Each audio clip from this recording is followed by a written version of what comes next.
और study with ज्ञान प्रकाश में आप सभी का हार्दिक स्वागत है। तो यूपी ट्रिपल एससी के आगामी दो नोटिफिकेशन खंड शिक्षा अधिकारी यानी कि बीईओ और समीक्षा अधिकारी सहायक समीक्षा अधिकारी यानी कि आरओ एआरओ 2022-23 के लिए जो विज्ञापन जारी होने वाला है उसको लेकर बहुत ही उत्सुकता और बेसब्री से जो अभ्यर्थी हैं इंतज़ार कर रहे हैं। और सभी के मन में प्रायः एक सवाल आ रहा है कि नोटिफिकेशन कब तक आ सकता है। देखिए फ्रेंड्स, यहाँ पर नोटिफिकेशन के बारे में मैं आपको जानकारी दूंगा और ये जानकारी भी कि कई सारे लोगों ने कमेंट किया कि अगर अभी से तैयारी स्टार्ट की जाए, और वो बिल्कुल नए हैं, इसके पहले उन्होंने कभी मतलब ऐसे एस्पिरेंट जो कि बिल्कुल नए हैं जिन्होंने अभी इसके पहले ना तो यूपीपीसीएस दिया है, ना ही यूपीएससी दिया है और ना ही कभी उन्होंने खंड शिक्षा अधिकारी और आरओ एआरओ की परीक्षा दी है। तो उनका सवाल है कि क्या अभी से तैयारी वो शुरू करें तो पूरी तैयारी हो पाएगी, क्या वो एग्ज़ाम को क्रैक कर पाएंगे। सभी बिंदुओं पर करेंगे चर्चा। सबसे पहले आपको ये बता दें कि यूपीपीएससी खंड शिक्षा अधिकारी और आरओ एआरओ का जो सिलेबस है वो अबाउट सेम है। तो यहाँ पर आप ये भी मान के चल सकते हैं कि खंड शिक्षा अधिकारी और आरओ एआरओ की तैयारी आप साथ साथ कर सकते हैं। मैं यहाँ पर सबसे पहले आपको खंड शिक्षा अधिकारी और आरओ एआरओ का जो प्रारंभिक परीक्षा का पैटर्न होता है उसके बारे में आपको बताना चाहूँगा। देखिए फ्रेंड्स, सबसे पहले आपको बताएंगे खंड शिक्षा अधिकारी यानी कि बीईओ के बारे में। बीईओ में जो प्री की परीक्षा होती है, इस प्री की परीक्षा में सिर्फ एक पेपर होता है। ये पेपर किसका होता है? जीएस का होता है। वहीं पर अगर हम बात करें आरओ एआरओ परीक्षा के बारे में, इसमें जो प्री की परीक्षा होती है इसमें दो पेपर मिलेगा आपको। पहला पेपर जीएस का होता है और दूसरा पेपर होता है ऑब्जेक्टिव हिंदी का। तो इस प्रकार से जो आरओ एआरओ की प्रारंभिक परीक्षा है उसमें प्रारंभिक परीक्षा में भी हिंदी है, जबकि बीईओ की जो प्रारंभिक परीक्षा है उसमें सिर्फ जीएस पूछा जाता है। लेकिन असली खेल शुरू होता है मुख्य परीक्षा में जाकर। खंड शिक्षा अधिकारी की परीक्षा हो या फिर आरओ एआरओ की परीक्षा हो, दोनों का जो सिलेबस है, पैटर्न भले ही अलग अलग है लेकिन सिलेबस अबाउट सेम है। जैसे कि जीएस के बारे में बात करें तो खंड शिक्षा अधिकारी का जो जीएस है यह डिस्क्रिप्टिव होता है, निबंधात्मक होता है, परंपरागत होता है। समझ गया? आरओ एआरओ में जो जीएस होता है वो ऑब्जेक्टिव रहता है, लेकिन हिंदी दोनों में ही आपको डिस्क्रिप्टिव मिलेगी। तो हिंदी जो है ये मेंस में आपको डिस्क्रिप्टिव ही मिलेगी। इसमें निबंध लेखन का भी प्रश्न रहेगा और हिंदी व्याकरण के भी प्रश्न रहेंगे। बेसिकली अगर आरओ एआरओ में देखेंगे तो कुछ प्रश्न आपको ऑब्जेक्टिव मिल सकते हैं, लेकिन खंड शिक्षा अधिकारी में सभी प्रश्न निबंधात्मक शैली में यानी कि परंपरागत शैली में आपको लिखने होते हैं। इन शॉर्ट एक लाइन में आपको बताऊं तो आपको जो है जीएस और हिंदी दोनों ही परीक्षाओं के लिए पढ़ना पड़ता है। वहीं पर सबसे बड़ा अंतर जो है यहाँ पर वो क्या है कि बीईओ के लिए आपके पास अगर आप स्नातक हैं किसी भी विधा से, आपने बीए किया, बीएससी किया, बीटेक किया, बीकॉम किया, साथ में आपके बीएड कंपलसरी है। ठीक है। वहीं पर अगर हम बात करें आरओ एआरओ के बारे में तो यहाँ पर आरओ के लिए आप सामान्य स्नातक यानी कि अगर आप स्नातक हैं तो आप आवेदन कर सकते हैं, लेकिन एआरओ के लिए आपके पास स्नातक धन ओ लेवल या इसके समकक्ष एक कंप्यूटर से सर्टिफिकेट चाहिए होता है। एआरओ के लिए टाइपिंग टेस्ट भी होता है, ये भी आपको ध्यान रखना होगा। यानी कि एआरओ में जो कट ऑफ होती है वो आरओ से बिलो जाती है, लेकिन इसमें जो है सिलेक्शन के लिए आपको परिश्रम अधिक करना पड़ता है क्योंकि टाइपिंग वगैरह सब कुछ इसमें आपको क्लियर करना पड़ता है। तो दोस्तों यहाँ पर बात हो गई बीईओ और आरओ एआरओ के एग्ज़ाम पैटर्न के बारे में, दोनों में क्या समरूपता है, क्या पढ़ना है आपको। जीएस में क्या क्या पढ़ना होता है, दोनों में बिल्कुल समान रहता है, कोई बहुत अलग आपको नहीं पढ़ना है। ठीक है। और ये भी बता दें कि मैथ और रीजनिंग के भी कुछ प्रश्न आपको दोनों ही परीक्षाओं की प्रारंभिक परीक्षा में देखने को मिल जाएंगे। नोटिफिकेशन कब तक जारी हो सकता है फ्रेंड्स, तो ये बहुत अच्छी बात रहेगी कि अभी तक नोटिफिकेशन जारी नहीं हुआ है और खबर आप तक पहुंच चुकी है कि आरओ एआरओ और बीईओ का नोटिफिकेशन आने वाला है। यानी कि आप उन लोगों से दौड़ में बहुत आगे रह सकते हैं जो लोग इंतज़ार कर रहे हैं कि नोटिफिकेशन आएगा, फिर वो अपने घोड़े को खाना पीना खिलाना स्टार्ट करेंगे, तब वो लड़ाई में उतरेंगे। तो जितनी जल्दी आप अपनी तैयारी को स्टार्ट कर लेंगे बिफोर नोटिफिकेशन, ये आपके उतने ही हित में रहेगा। तो नोटिफिकेशन कब तक आ रहा है? देखो, अक्टूबर में मुश्किल है, लेकिन नवंबर में इसका नोटिफिकेशन मैं 99.99% श्योर हूँ कि इसका नोटिफिकेशन आपको नवंबर में देखने को मिल जाएगा। सबसे बड़ी बात यह कि अगर नोटिफिकेशन नवंबर में आता है देन आफ्टर आपको जो है नवंबर या फिर दिसंबर तक मान लो कि दिसंबर में आपको फॉर्म भरा जाएगा। 1 महीने का समय मिलता है, नवंबर में नोटिफिकेशन आएगा, 3 हफ्ते के बाद फॉर्म फिलिंग भी स्टार्ट कर दी जाएगी। तो अगर मान लेते हैं कि नवंबर के पहले सप्ताह में, मान लेते हैं कि पहले सप्ताह में नोटिफिकेशन आता है, तो 2-4 दिन बाद, यानी कि अगर दूसरे सप्ताह से फॉर्म भरना शुरू हुआ तो दिसंबर दूसरा सप्ताह आ सकता है। उसके बाद मान के चलिए कि आपकी जो परीक्षा होगी वो मार्च या अप्रैल में हो सकती है, ठीक है।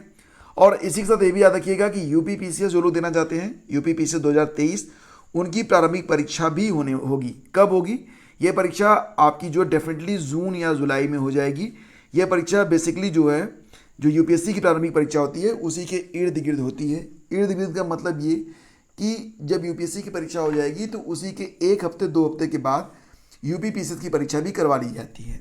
तो इस प्रकार से आपको लगातार कई परीक्षाएं अगर आप देखेंगे तो मार्च से लेकर जून के महीने में देखने को मिलेगी।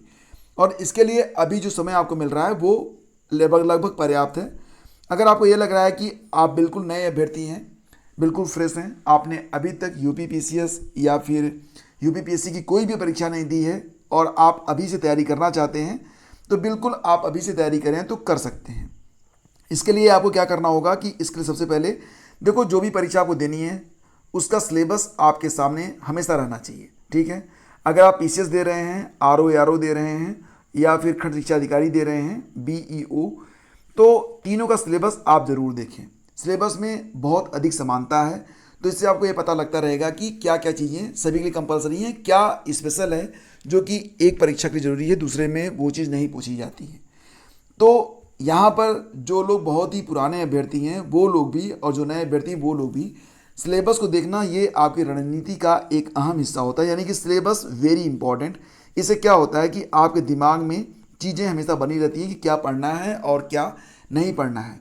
एग्ज़ाम का जो एक दबाव है वो अभी से बन जाता है, क्योंकि सिलेबस जब आप देखेंगे तो काफ़ी लंबा चौड़ा सिलेबस है, बहुत कुछ आपको पढ़ना है। और जिस दिन आप रात में बैठ के ये कैलकुलेशन लगाना शुरू करेंगे कि आपके पास 5-7 महीने का समय है और इतना ज़्यादा सिलेबस है, तो आपको खुद लगने लगेगा कि अगर अभी से शुरू नहीं करेंगे तो कुछ नहीं हो पाएगा।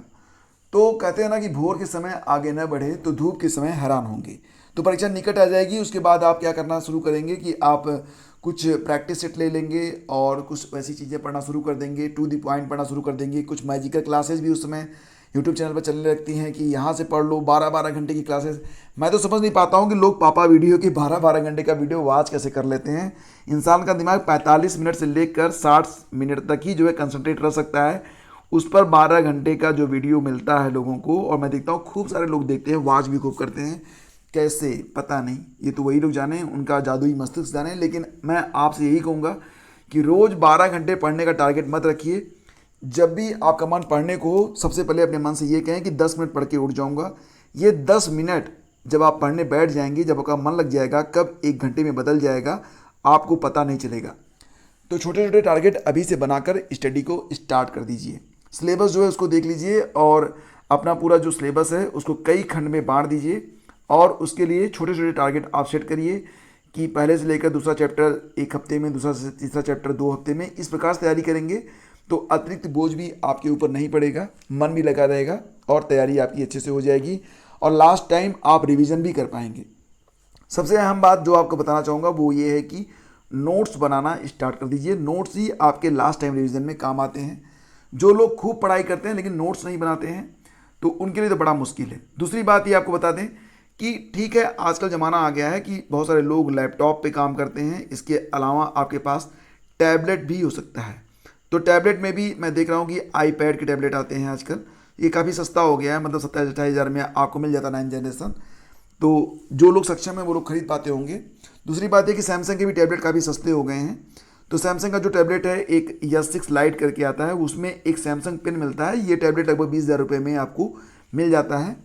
तो देखो, अगर अमेजन से लोगे तो थोड़ा सा महंगा पड़ता है, सैमसंग की वेबसाइट पे जाकर परचेज करोगे तो सस्ता पड़ेगा। इसके लिए मैं आपको एक रेफरल कोड दे देता हूँ, अगर आप कहेंगे तब। उस रेफरल कोड को लगाएंगे तो आपको जो है लगभग 5% का एडिशनल डिस्काउंट मिल जाता है कार्ड के ऊपर। तो इस प्रकार से मान लेते हैं कि लैपटॉप की कीमत है 22,000 या 23,000 रुपये पर इस समय है। क्या बोल रहा हूँ, अप्रॉक्सीमेट, लमसम बोलना था, तो लमसम और अप्रॉक्सीमेट में। तो चलो 23,000 रुपये है, तो इसमें देखो 3,000 रुपये का डिस्काउंट मिलता है आपको HDFC क्रेडिट कार्ड से और लगभग जो है 1,200 रुपये का डिस्काउंट मिल जाएगा आपको रेफरल कोड से। तो इस प्रकार से बहुत कम कीमत में आप इसे परचेज कर सकते हैं। अगर आपको नीड हो तो लीजिए, नहीं तो सबसे बेस्ट वे क्या होता है कि नोट्स बनाने और नोट्स पढ़ने का सबसे अच्छा तरीका तो यही है कि आपके पास पेन हो और कॉपी हो, क्योंकि पेन और कॉपी पर जब आप लिखते हैं वो मज़ा अलग है, वो पढ़ाई का एक अलग ही अंदाज है और उसको कोई भी टेक्नोलॉजी बीट नहीं कर सकती है। तो पेन और कॉपी अगर आपके पास है तो आपको ना तो टैबलेट लेना है ना ही कुछ, ये तो बस शकल होता है कि हम टैबलेट से पढ़ लेंगे, मोबाइल से पढ़ लेंगे। हाँ, थोड़ी सी ऑनलाइन क्लास आपको लेनी पड़ती है, कुछ वेबसाइट वगैरह ब्राउज करने पड़ते हैं, तो उसमें क्या फ़ायदा होता है कि चीज़ें थोड़ी क्लियर दिखती हैं, आंखों पर उतना जोर नहीं पड़ता है, बस इतनी सी बात। लेकिन अगर आपको कोई दिक्कत नहीं होती है तो बिना मतलब का पैसा खर्च नहीं करना चाहिए, ठीक है। कहते हैं ना, समय को और पैसे को सोच समझ कर वेस्ट कीजिए, ख़त्म कीजिए, क्योंकि यही चीज़ें आपके काम आती हैं। और अपना समय अपने काम में लगाएं, दूसरों को तो बिल्कुल भी ना दें। तो फ्रेंड्स, ये कुछ ज़रूरी और अहम बातें थी। डिस्कशन बहुत लंबा हो जाएगा तो इसको यहीं पे समाप्त करते हैं। आपके मन में इन बातों पर या कोई भी नया प्रश्न आपके मन में आ रहा है, उसका समाधान चाहते हैं तो कमेंट कर दीजिएगा। हमारी ईमेल आईडी है studyvidgyan@outlook.com, ठीक है, studyvidgyan@outlook.com। तो अगर आप चाहें तो अपनी समस्या को अगर यहाँ पर शेयर नहीं करना चाहते हैं तो आप मुझे इस पर मेल भी कर सकते हैं। और अगर आप मेल करेंगे तो देखो, आंसर मैं ज़रूर दूंगा, थोड़ा सा वक्त लगता है, तो आप लोग पेशेंस रखा करो। तो फ्रेंड्स, ये थी आज की पूरी अपडेट और आप सभी का भविष्य उज्जवल और मंगलमय हो, यही कामना करता हूँ। जल्दी मिलेंगे एक नए वीडियो में, तब तक के लिए धन्यवाद। Please share and like.